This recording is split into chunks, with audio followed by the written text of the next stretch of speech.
Olá, meus amigos, muito bom dia. Deus abençoe a todos vocês, em nome do Senhor Jesus. Então, hoje nós vamos falar sobre um tipo de pecador que, aos olhos humanos, não tem mais jeito, não teria mais jeito, que foi o caso do rei Manassés. O rei Manassés tinha 12 anos de idade quando começou a reinar. E reinou por 55 anos em Jerusalém. Me parece que foi o rei que mais tempo durou no trono. Quem era Manassés? O que ele fez para permanecer 55 anos no poder? Foi um bom rei? O que ele fez para se manter no seu trono?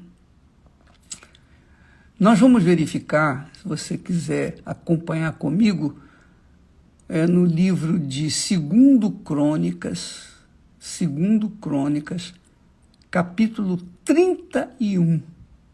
Você vai ler a história de Manassés. Tem também lá em 1 Reis, capítulo 21. Mas veja só, Manassés foi colocado no trono em substituição ao seu pai, Ezequias. Ezequias foi um bom rei, muito bom rei. Cometeu um erro crasso. Mesmo assim, ele fez o que era reto aos olhos do Senhor.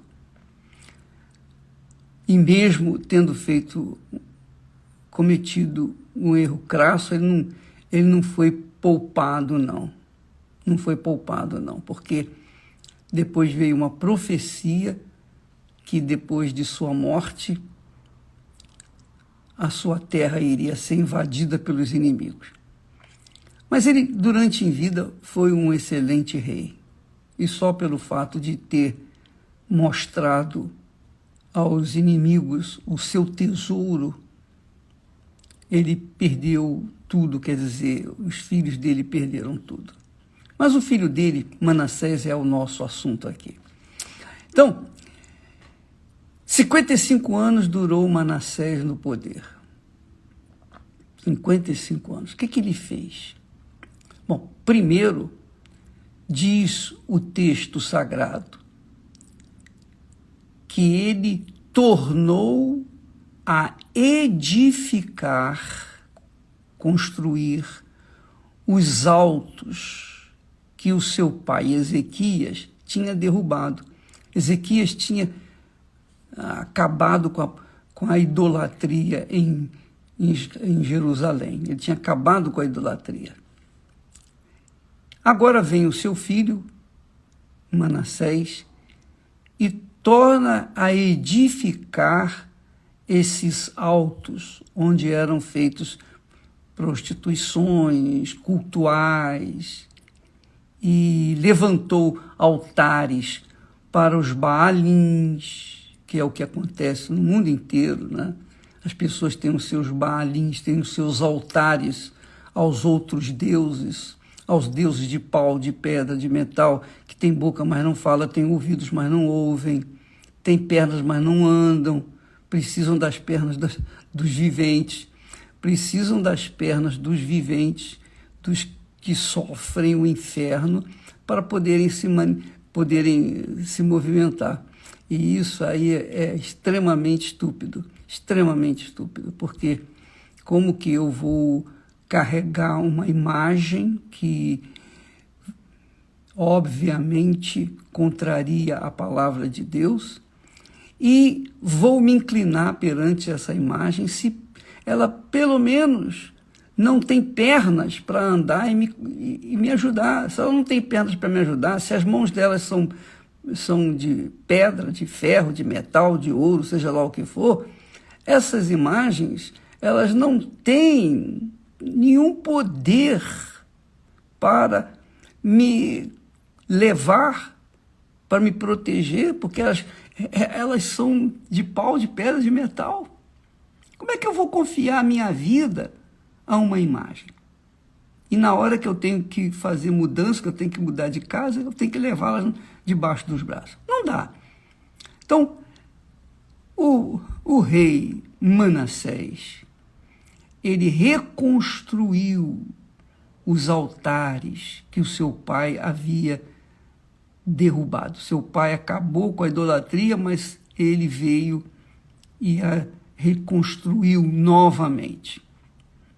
Então, ele prostrou-se, não somente isso, mas ele prostrou-se diante de todo o exército dos céus e o serviu. Quer dizer, que ele fez imagens, ele levantou ídolos que representavam o sol, a lua, as estrelas, os planetas, etc., etc., e os servia como se fossem algo vivo.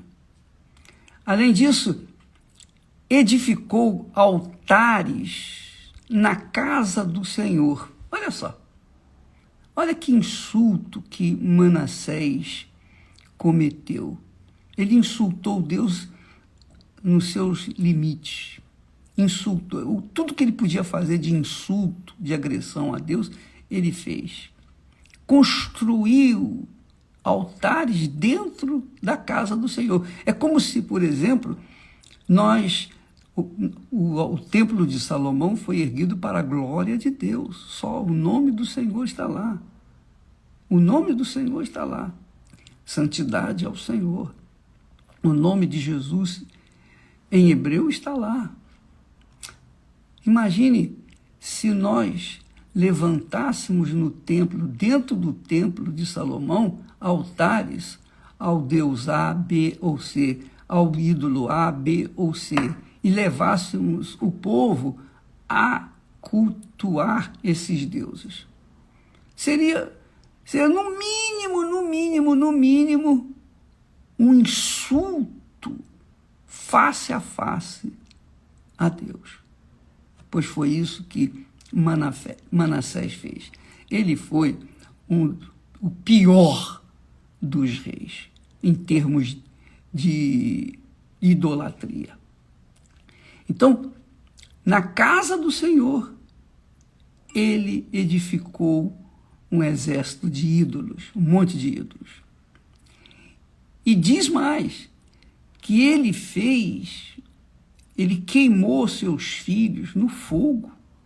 Ele sacrificou seus filhos no vale de Inom e usou de adivinhações, olha só, usou de adivinhações, de agouros, de feitiçarias e consultou adivinhos e encantadores e fez muitíssimo mal aos olhos do Senhor para o provocar a ira.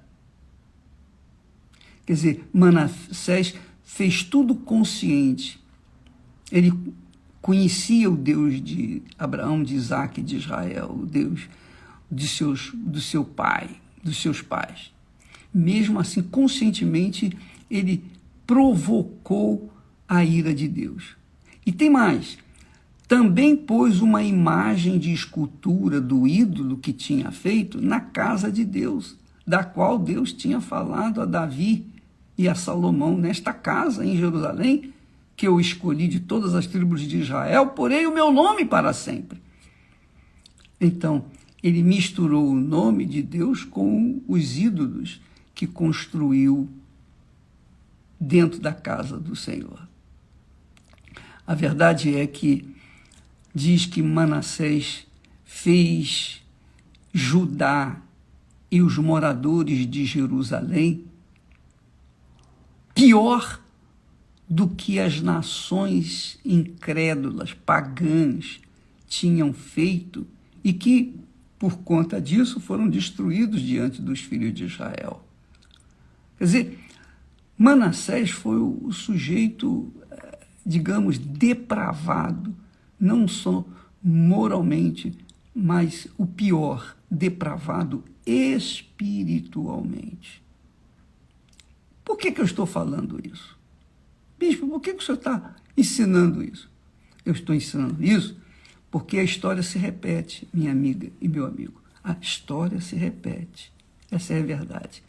Então, nós verificamos que o que aconteceu, que esse homem, Manassés, é o que acontece hoje. Muitas pessoas que um dia também tinham conhecimento do Deus vivo, tinham pleno conhecimento da palavra de Deus, oravam até para outras pessoas, pregavam até o evangelho. Mesmo assim, caíram na prostituição espiritual, que é a pior, que é a mais grave, e acabaram mesclando ou mergulhando suas vidas na bruxaria, na feitiçaria, na magia, enfim, nessas coisas todas. Essas pessoas que tinham conhecimento do Deus vivo agora estão perdidas nessa situação. Então eu estou falando isso, chamando a atenção de vocês, para que vocês saibam que a história de Manassés tem duas faces. Tem a face ruim, péssima, que é o caso aqui, que nós lemos, e tem a face boa, porque Deus o levou preso para a terra inimiga, e lá o colocou no poço, preso. Ele foi levado preso pelo nariz, em correntes, e colocado dentro do poço. Mas lá dentro do poço, lá no fundo do poço, Manassés fez uma oração. Ele se arrependeu, ele clamou a Deus, ele pediu misericórdia, ele pediu compaixão, ele se humilhou diante da face de Deus. O que Deus fez? Deus esqueceu o que ele tinha feito de errado, o tirou de lá e o trouxe de volta para Jerusalém e o colocou de volta no seu trono. Por isso que ele viveu, que ele foi rei durante 55 anos. Então, nós vamos ter a Santa Ceia da Decisão no dia 4 de abril, justamente para essas pessoas que, como Manassés, fizeram tudo o que era errado. E o pior, agrediram a Deus, insultaram a Deus, ofenderam a Deus, provocaram a ira de Deus. Mas ainda há jeito para essas pessoas, não importa. Nós vemos na história de Manassés a grandeza, a imensidão, a infinidade de amor, de misericórdia, de compaixão que Deus tem para com o ser humano, desde que este ser humano se volte para ele de todo o coração, com toda a sua humildade, com sinceridade. E se voltar, se você que está me assistindo, se voltar para Deus de todo o seu coração, com todas as suas forças, como é o caso que nós estamos projetando essa campanha, ou melhor, essa Santa Ceia da Decisão, que é uma Santa Ceia inédita na Igreja Universal do Reino de Deus, inédita, mas será uma Santa Ceia que vai trazer a solução imediata.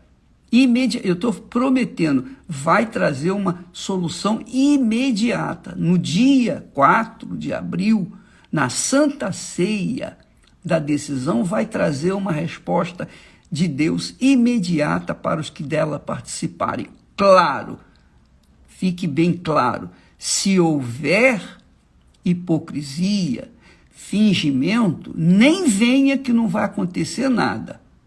Mas, se houver um espírito do tipo de Manassés, que se voltou de todo o seu coração, com todas as suas forças. Ele fez uma oração sincera, ele se entregou de forma sincera. E o que Deus fez? Deus o perdoou e veio e o livrou daquela masmorra e o fez voltar ao trono de Jerusalém. Minha amiga, meu amigo, prepare-se para o dia 4 de abril, a Santa Ceia da Decisão, quando você vai definir definitivamente a sua vida com Deus, obviamente, com Deus. E definindo definitivamente a sua vida com Deus, você vai definir a sua vida com todos os demais que vivem neste mundo. A sua vida será restaurada.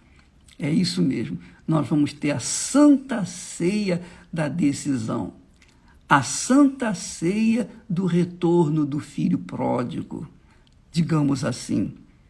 A Santa Ceia do reencontro com Deus.